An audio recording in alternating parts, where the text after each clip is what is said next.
All right, so on tactile photography, I recently just went to a photo exhibition where the introduction was interesting because it pointed out the fact that it is estimated that over 1.5 trillion images will be made this year, the majority of which on smartphones, and most will only exist on a chip or HD, or a hard drive. And so, but at its best, it does connect us in ways that we've never been connected. But also going with that, it is a direct opposite to the traditional scene of a gallery show, if you will. And then so where I like with gallery shows that there's that idea of being confronted with an object.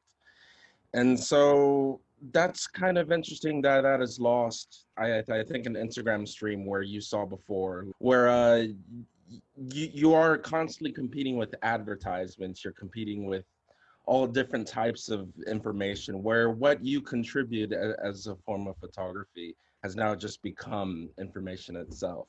Where this probably wasn't, in retrospect, probably more provocative than I thought. But this is what our images have to create with, and platforms where this is pretty much the only outlet for photography now, which really isn't conducive of what we're trying to do. But this image, for example, like I did have a show where I tried to show what an image is, and this is an example of a darkroom print of John actually tore it apart, then reshot the image, and it's kind of like I wanted to emphasize what a printed image is. And so this is another example. This is just two pictures, and I printed enough and I couldn't get the tones right. And then I realized when I arranged them, it became something entirely different that I wouldn't have realized sort of in if it wasn't in a tactile manner, which was kind of an interesting sort of happy accident that you wouldn't have otherwise. And continuing the idea of happy accidents, uh, this is an example of another image. It was something sensual that happened in the film. It added to the image, and it was just something that can't be faked, that I think has an honesty to it that we all just kind of accept. This is another example where KD before was talking about mundane sort of landscape images, and in these images I tried to use my cousin's dev kit that was horribly like broken, and then so a lot of the negatives were damaged, but then I kind of accepted that. And then here's another example of a good transition from the things, but this is a postcard from John that I received, and I really liked it because he always sends postcards for it. You get it, it's warm, but also it's how you use it. And then I found this was on my wall for a while, and then it became a bookmark, and then you kind of lose yourself in the images in a way that you can't lose yourself on a screen because it lacks that touch, that feel. Where like with the postcard, I love that I would read a book. Whenever I stopped to think, I would just look at his images because I was confronted with that warm object that you just don't get in a sort of screen, you know?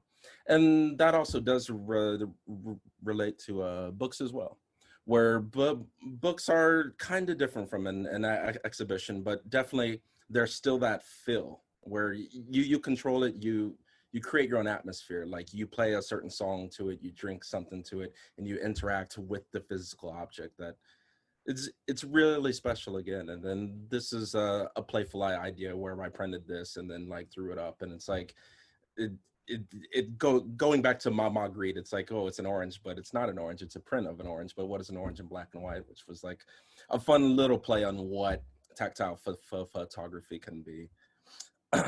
Because once it becomes tactile, it is changed by what comes before it and after it. You know, it's modified, and that goes more back to the books. But yeah, it's really just a different way to connect photography with the user in a way that they do it. And then the other thing with tactile photography is we tend to lose images, and I know in talking to John, we talk about ex-girlfriends and then we delete the images because it's so easy and you delete them. And then luckily, when you have the negative backups, this was an instant where I needed a fashion example, and then I was able to just, because I emotionally reacted and deleted the digital copy, I still had the negative and could rescan. And this is another example of a friend who passed away. This was his image, and we had shared images, but the quality wasn't up to par. And luckily, his mom sent me his film negatives, and then because I had that, I was able to reproduce his images, and his images still live on beyond him, which wouldn't have happened if it weren't tactile objects. This is another example of a photo of my grandfather, and the image will outlast. And I think the concrete image is something I could show my future generations, and you can kind of see that. And then there's just an overall warmth, I think, to these images that like, again, I could share this as his home, and I could share it to future to my kids and their kids, and then tell stories about them. But when you're confronted with that object, it's special.